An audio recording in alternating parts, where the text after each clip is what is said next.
Iran ने America को इतला दी है कि वो मुकम्मल तबाही की हालत में है।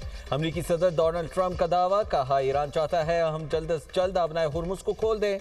ईरान के लोग अपनी क़यादत की सूरत हाल को समझने की कोशिश कर रहे हैं और मेरा ख्याल है कि वो ये कर लेंगे। बरतानवी खबर एजेंसी के मुताबिक अमरीकी सदर ईरान की नई तजावीज़ से नाखुश हैं। अमरीकी अहदेदार का कहना है कि सदर ट्रंप का मौक़िफ़ है ईरान एटमी प्रोग्राम से दस्तबरदार ना हुआ तो मुज़ाकरात का फ़ायदा नहीं। ईरानी तजावीज़ पाकिस्तान के जरिए अमरीका को मिली। तजावीज़ में मुस्तकिल जंगबंदी की जमानत शामिल। ईरान का कहना है कि अमरीका को पुरअमन मकासद के लिए यूरेनियम अफजूदगी का हक तस्लीम करना होगा। ईरान की जानिब से अमरीका को नई तजावीज़ दिए जाने का इम्कान है। अमरीकी टीवी के मुताबिक ईरानी वज़ीर ख़ारजा अब्बास अराग़ची ताज़ा सूरत हाल पर ईरानी क़यादत से तबादला ख्याल करेंगे। अमरीका और ईरान जितने दूर नजर आ रहे हैं उतने दूर नहीं। दोनों ममालिक के दरमियान सिफारतकारी जारी है।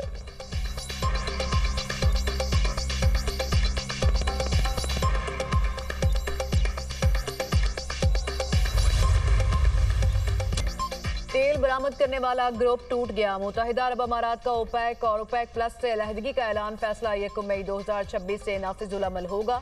मुत्तहिदा अरब अमारात ऑयल की फरोख्त पॉलिसी में खुद मुख्तारी हासिल करेगा। तेल पैदा करने वाले ममालिक की तंजीम ओपेक का क़याम 1960 में अमल में आया। ईरान, सऊदी अरब, इराक और कुवैत ओपेक के अहम रुकन हैं। ओपेक प्लस में रूस समेत दीगर ममालिक शामिल हैं। ओपेक प्लस 2016 में कायम हुआ। ओपेक और ओपेक प्लस ऑयल की पैदावार और कीमतों का तयन करते हैं। यूएई के वज़ीर तवानाई कहते हैं कि फैसला तवील मुद्दती स्ट्रेटेजिक मुआशी विजन के तहत किया गया। मुल्क की तवानाई की पैदावार में सरमायाकारी को तेज करना चाहते हैं। आलमी तेल मार्केट पर फैसले के असरात मतवक्के। आलमी मंडी में खाम तेल की कीमतों में मजीद इजाफा। बरतानवी खाम तेल की कीमत $111.20 फी बैरल हो गई। अमरीकी खाम तेल $99.78 फी बैरल में फरोख्त होने लगा।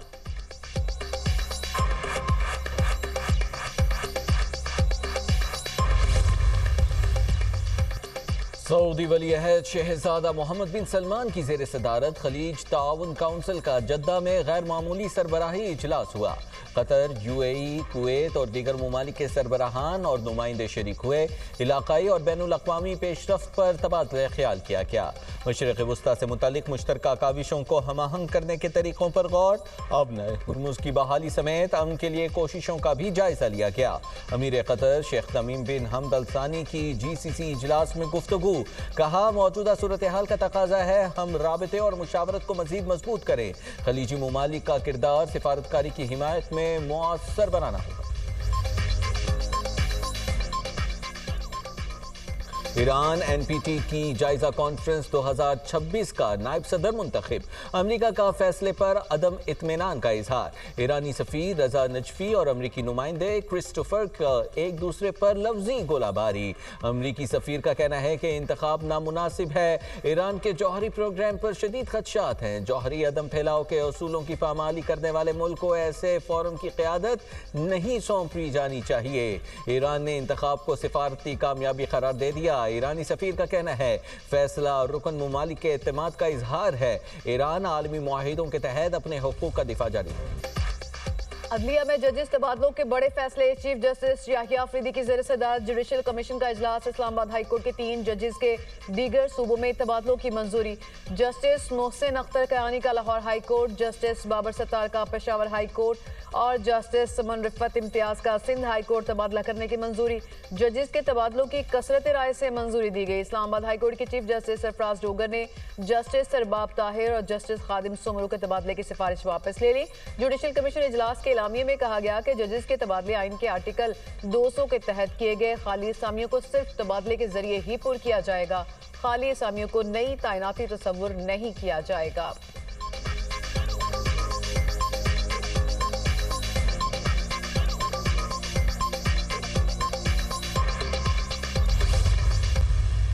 ना पेशावर हाई कोर्ट में, न सिंध और लाहौर हाई कोर्ट में बेहतरीन जजेस की कमी है। नए इस्लामाबाद हाई कोर्ट के जजेस उन हाई कोर्ट्स के जजेस से ज़्यादा काबिल है। न वहाँ जजेस की कमी है। पाकिस्तान तहरीक इंसाफ का ये वो मौक़िफ़ रहा है कि सबसे पहले इसके रूल्स फ्रेम हो और रूल्स फ्रेम होने के बाद अगर किसी जज को ट्रांसफ़र करना है तो उसके टर्म्स एंड कंडीशन वज़ा हो पहले से कि किसी जज को ट्रांसफ़र किया जाए। 50 बरसों में अदलिया के साथ कभी ऐसा नहीं हुआ था। चेयरमैन पीटीआई बैरिस्टर गौहर की मीडिया टॉक। कहा, पीटीआई का मौक़िफ़ है, किसी हाई कोर्ट में जजेस की कमी नहीं थी, हम इस फैसले की सख्त मुखालिफत करते हैं। बैरिस्टर अली जफर ने कहा, जजेस के ट्रांसफर की ठोस वजूहात होनी चाहिए, बगैर वजूहात के जजेस का ट्रांसफर नहीं होना चाहिए। जजेस ट्रांसफर से मुताल्लिक रूल्स बनाए जाए।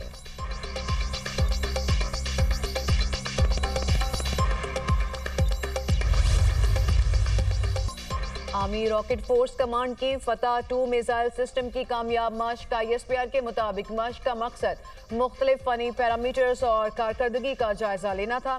SPD army rocket force command पाक फौज के सीनियर अफसरान ने कामयाब मश्क देखी। स्ट्रेटेजिक ऑर्गेनाइजेशन के इंजीनियर्स और साइंसदान भी मौके पर मौजूद थे। शुरका ने फतह सीरीज की कामयाब मिसाइल मश्क को सराहा। सदर वज़ीर आज़म, फील्ड मार्शल और सर्विसेज चीफ ने मुतालिका टीम को मुबारकबाद दी।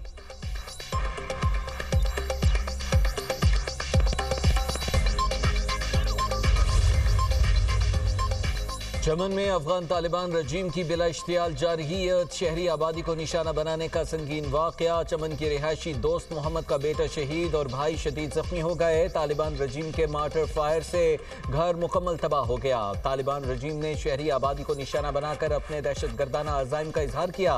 पाक फौज की ऑपरेशन गज़ब-उल हक के तहत भरपूर जवाबी कार्रवाइयाँ। अफगानिस्तान में दहशतगर्दों के ठिकाने और अस्करी अहदाफ निशाना। सिक्योरिटी ज़राए के मुताबिक पाक फौज ने चमन सेक्टर में अफगान तालिबान की मुतअद्दिद चौकियों को तबाह कर दिया। अफगान तालिबान की सरशान, अलमरजान, ईदी पोस्ट, गाड़ी और तंसीबात को निशाना बनाया गया। सिक्योरिटी फोर्सेस का दिफाए वतन के लिए अज़्म गैर मुतसलसल है। दहशतगर्दों और उनके सरपरस्तों के अज़ाइम को खाक में मिला दिया जाएगा। पाक फौज का ऑपरेशन गज़ब-उल हक तमाम मुकर्ररा अहदाफ के हुसूल तक जारी रहेगा।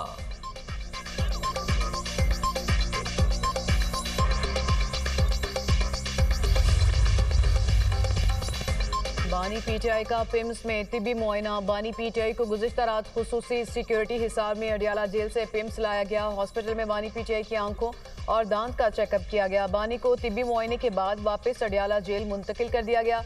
पिम्स इंतजामिया के मुताबिक बानी पीटीआई को आंखों के फॉलोअप इलाज के लिए पिम्स लाया गया।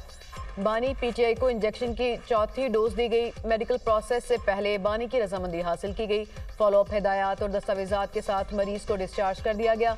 अडियाला जेल में बुशरा बीबी की आंख का तिब्बी मुआयना मुकम्मल। मेडिकल टीम ने बुशरा बीबी की आंख की सूरत हाल को तसल्ली बख्श करार दे दिया। बुशरा बीबी और बानी पीटीआई की मुलाकात करा दी गई। दोनों की मुलाकात आधा घंटे से ज़ायद जारी रही।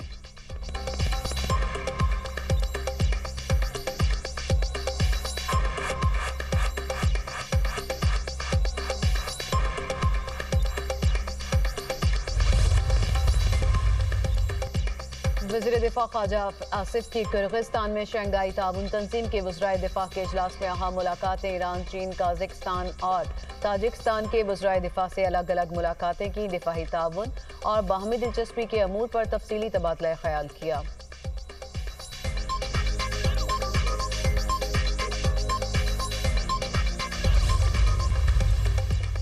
जंगबंदी की खिलाफ वर्जी। जनूबी लेबनान में इसराइली फ़ज़ाई हमले और गोलाबारी जारी। दरियाए लेतानी के शुमाली इलाकों में हमलों के बाद शहरियों की नकल मकानी। बिंत जबील समेत दर्जन भर इलाकों के रिहायशियों को भी इलाका छोड़ने की वार्निंग। 2 मार्च से अब तक जाँ बहक अफराद की तादाद 2534 हो चुकी। हिज़्बुल्लाह का इसराइली टैंक पर ड्रोन हमले का दावा।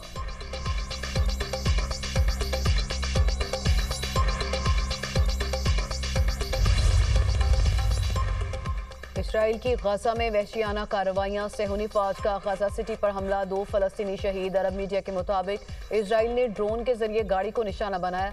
खान यूनिस पर हमले में 9 साल का लड़का जिंदगी की बाजी हार गया। सेहूनी फोर्सेस के साथ साथ गैर कानूनी आबादकारों की जालिमाना कार्रवाइयां भी जारी। मगरबी किनारे में इसराइली आबादकार ने 2 फलस्तीनी लड़कियों को गाड़ी से कुचल दिया। गाड़ी चढ़ाने की दर्दनाक वीडियो सोशल मीडिया पर वायरल।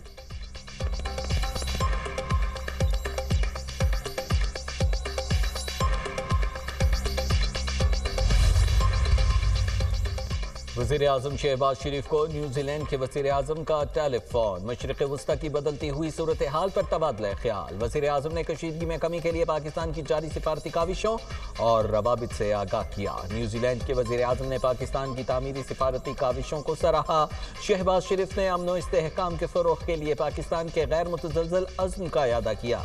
पाक न्यूजीलैंड ताल्लुकात को मज़ीद मजबूत बनाने के लिए मिलकर काम करने पर इत्तेफाक किया गया।